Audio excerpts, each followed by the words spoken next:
Shalom Aleihim, Bisem Yesua Hamasiah, salam sejahtera di dalam nama Tuhan Yesus Kristus. Bersama saya Pendeta Henry Tandianta BBS.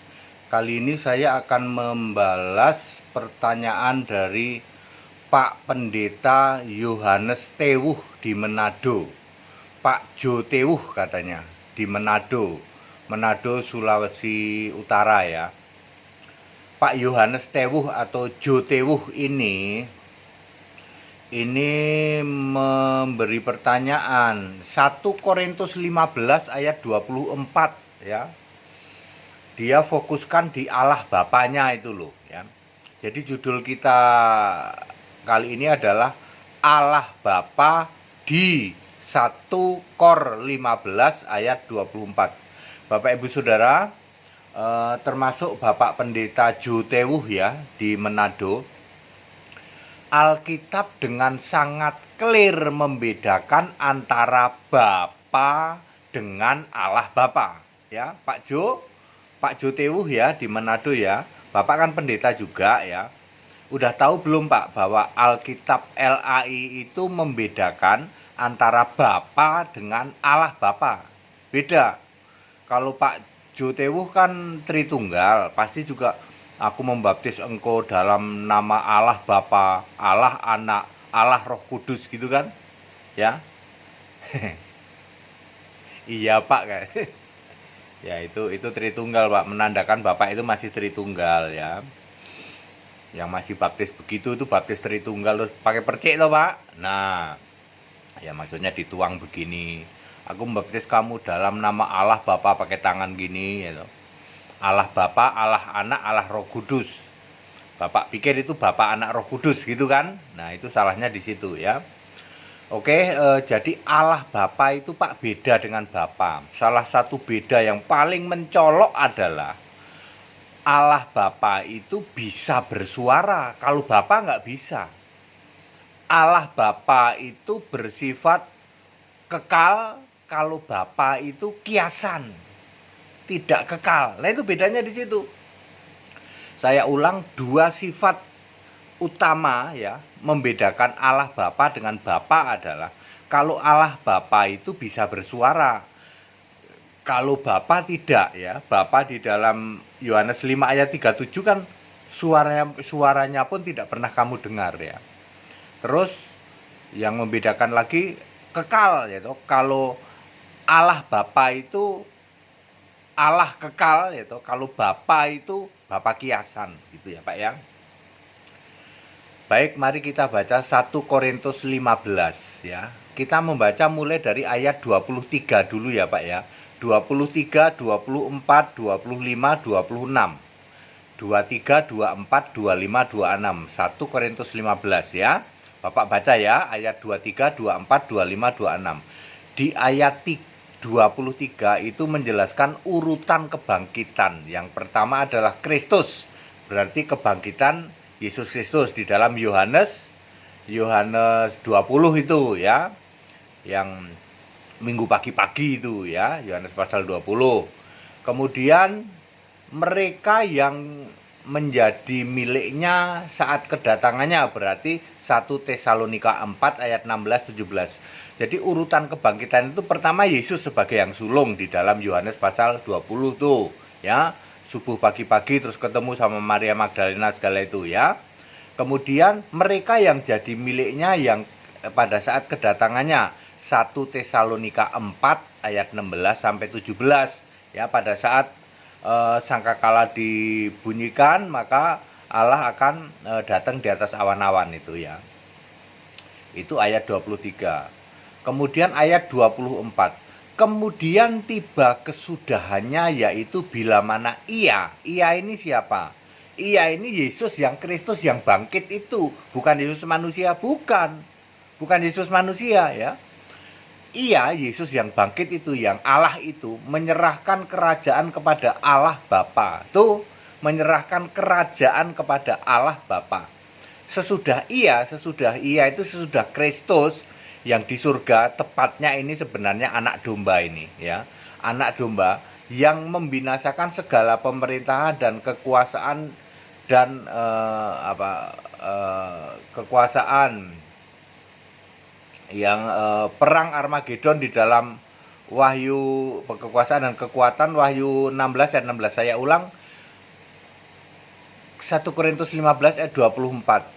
Kemudian tiba kesudahannya, yaitu bila mana ia menyerahkan kerajaan, K-nya huruf besar, kepada Allah Bapa, ya. Sesudah anak domba, yang dimaksud ia itu Yesus anak domba, ya, membinasakan segala pemerintah dan kekuasaan dan kekuatan di dalam perang Armageddon, Wahyu 16 ayat 16. Oke. Ayat 25. 1 Korintus 15 ayat 25. Karena ia itu anak domba, ya. Yesus yang sudah di surga itu harus memegang pemerintahan sebagai raja, ya, sampai Allah, Tuhan Allah. Allah itu Tuhan Allah, ya. Meletakkan semua musuh-musuhnya di bawah kakinya. Ini linknya ke Yesaya 44 ayat 9. Maka Tuhan huruf besar semua menjadi raja, ya, dan satu-satunya namanya di bumi ini. Kemudian Wahyu 20 ayat 1 sampai 6, yaitu kerajaan 1000 tahun. Ayat 26, musuh terakhir yang dibinasakan ialah maut. Wahyu 20 ayat 10, iblis dimasukkan di dalam neraka api yang menyala-nyala. Jadi clear, ya. Lalu Pak Jo Tewuh itu, Yohanes Tewuh itu nanya, Pak, itu Allah Bapa itu apa, ya? Allah Bapa di sini harus link ke 2 Petrus 1 ayat 17 sampai 21. 2 Petrus 1 ayat 17 sampai 21. Allah Bapa ini bisa bersuara. Inilah anakku yang kukasihi, kepadanya lah aku berkenan. Suara siapa dia? Suara Allah Bapa. Siapa itu? Yang Maha Mulia. Dibaca, Pak, ya, 2 Petrus 1 ayat 17 sampai 21. Ya.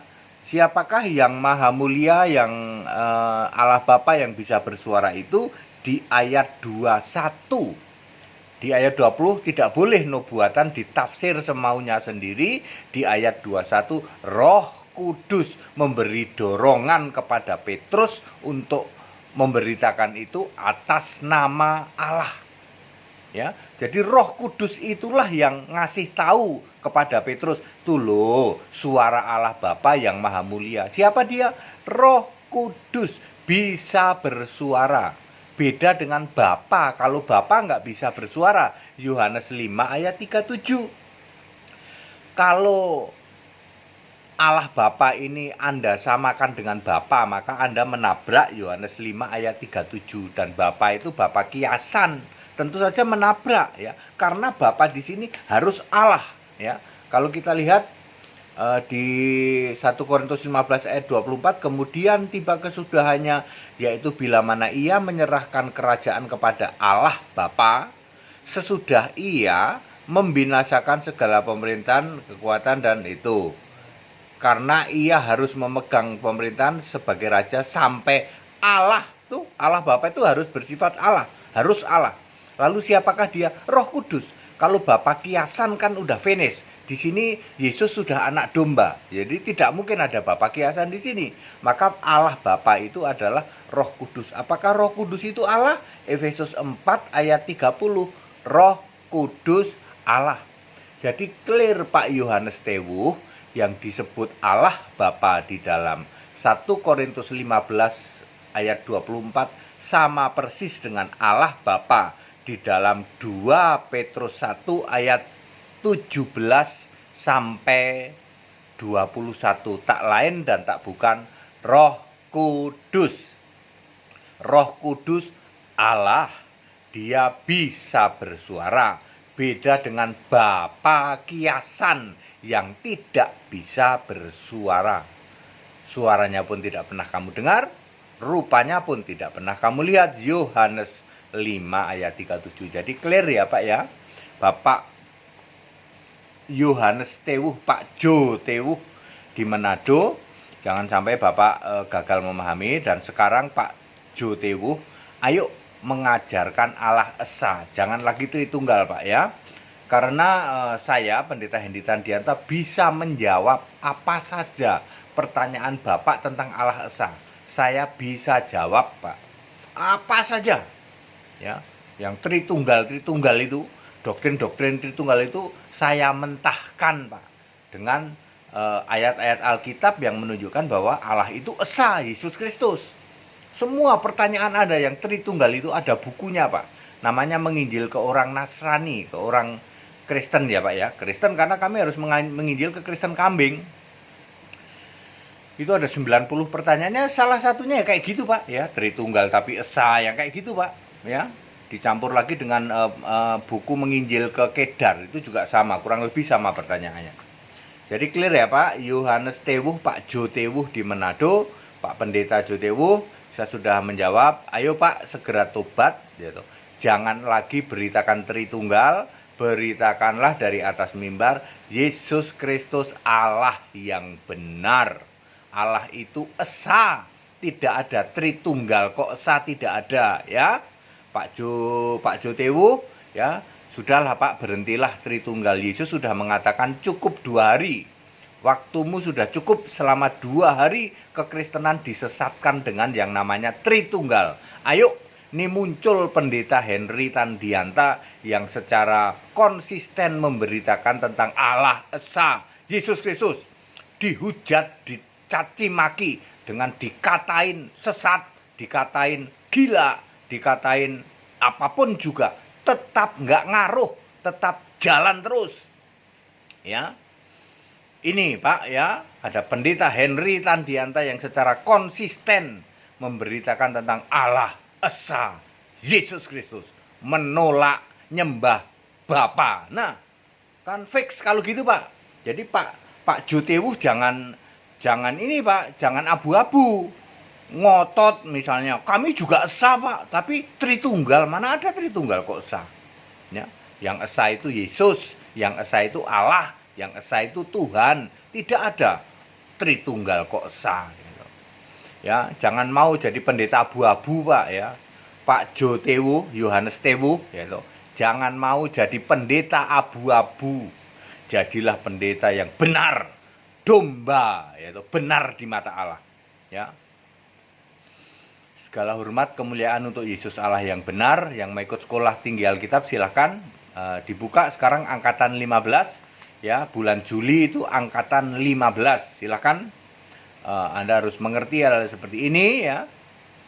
Di era new normal sudah mulai pada beraktivitas, berusaha ya, tetapi jangan bergereja dulu karena Yesus mau supaya gereja kembali ke mula-mula gitu. Gereja online saja yaitu gereja rumah tangga saja ya.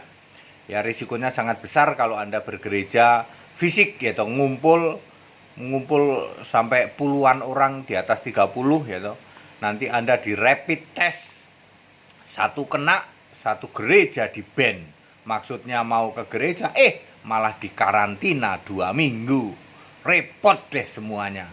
Ya, para pendeta jangan maksa jemaatmu suruh datang ke gereja fisik gara-gara udah gatel pengen ngambil persepuluhan buah sulung gitu.